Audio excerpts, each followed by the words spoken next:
Bueno, estamos en un colegio privado, Santa Rosa de Lima, que es la admiración de todos los que vivimos en San Juan, porque realmente es una escuela emblemática,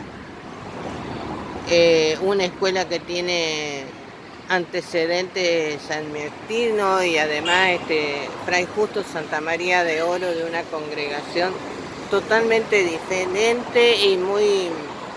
¿Qué trabajo están ustedes haciendo en este colegio? Porque hay una parte que es nueva y otra Claro, parte que es antigua. claro, en realidad la historia del colegio entendemos que tiene que ver con la figura de Fray Justo y con la existencia en el medio del patio del colegio de lo que es la casa de la familia de Fray Justo.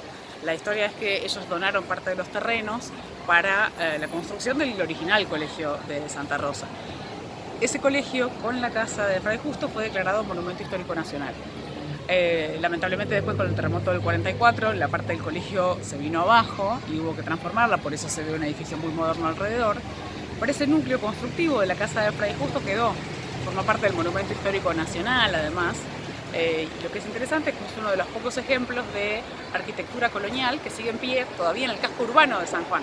San Juan tiene dentro de su casco urbano, por la sucesión de terremotos y por algunas cuestiones urbanas propias de querer tener una ciudad más moderna, en algún momento se fueron perdiendo los edificios coloniales.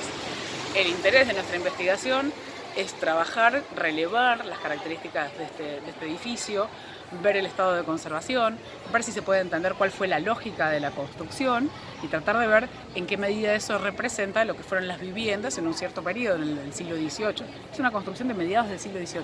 No quedan casi otras de esa época en la ciudad.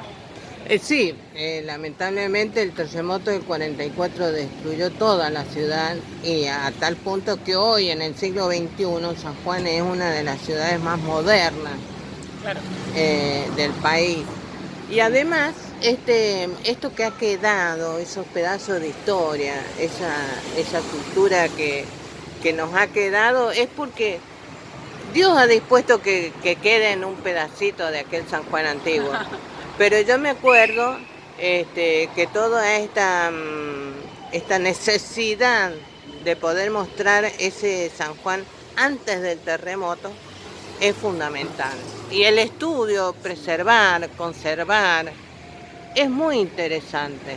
Bueno, es muy interesante porque además de que los dioses han cuidado algunos edificios, evidentemente, el interés está que tal vez están construidos de cierta forma que resistió mejor los terremotos.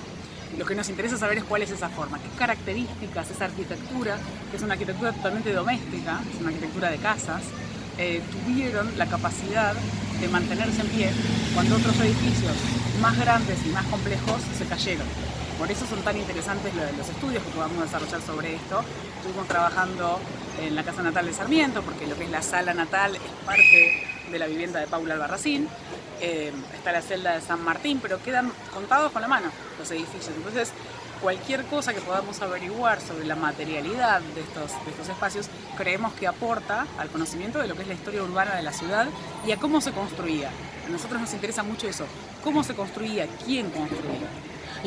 No sé si vos has tenido la oportunidad de poder apreciar con qué se construían, pero yo he visto en algunos casos que eran unos adobes muy, muy grandes, como unos ladrillones, no sé cómo técnicamente cuál sería, porque sería muy absurdo lo que estoy diciendo. No es para nada absurdo, es muy variable, hay una idea general de cuanto más grande es el tamaño de los ladrillones de adobe, más vieja es la construcción.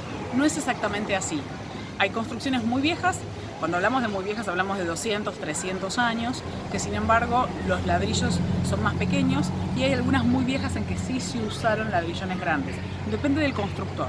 Aunque es una tendencia, con el tiempo el tamaño de los mampuestos de ladrillo o de adobe se fueron reduciendo, en general no se puede usar como norma. No es que todo lo que es más grande es más viejo, en algunos casos va a depender de quién construyó los adobes, quién hizo los adobes en su momento, quién los utilizó. En este caso lo que estamos viendo no son tan grandes en tamaño son más bien cuadraditos. No son ladrillones rectangulares, sino que son más bien bloques cuadrados, que es lo que está mostrando el relevamiento. Este edificio tiene una cosa que es maravillosa, que es una cara, la cara que da sobre la parte del estacionamiento, que no está revocada. Entonces nos permite ver toda la trama de los adobes. ¿Y la conservación de la casa? Está muy bien conservada, pero muy bien conservada. Eso nos sorprendió, no solo porque está bien conservada ahora, porque el trabajo que estamos haciendo, que es un relevamiento por termografía infrarroja, que lo que nos permite es, sin tocar la pared, atravesarla e ir viendo las capas e ir viendo cómo está el material por detrás de la pintura y por detrás del revoque de cemento, muestra que hasta donde sabemos, te estoy contando lo que acabamos de ver, todavía tenemos que procesar parte de la información, que no tiene estructura de hormigón metida en las paredes, que después del terremoto no le metieron estructura de hormigón porque no se dañó tanto como para hacerla necesaria, cosa que sí vimos por ejemplo en la casa de Sarmiento y en otros edificios en que tuvieron que, para sostener el adobe, meterle hormigón y cemento. Acá no, está intacta. Bueno, me alegra muchísimo lo que nos ha contado, porque nosotros vemos edificios, vemos cara, como decimos siempre, no corazones, y esto nos va a permitir conocer más esa faceta que tiene la construcción en distintas épocas. Sí, bueno, esperamos contribuir un poco, pero estamos hablando de una construcción que tiene 300 años en el casco urbano de San Juan, que parece en principio estar muy bien conservada. Es una maravilla. Es una maravilla. Bueno, muchos éxitos. Muchas gracias a vos.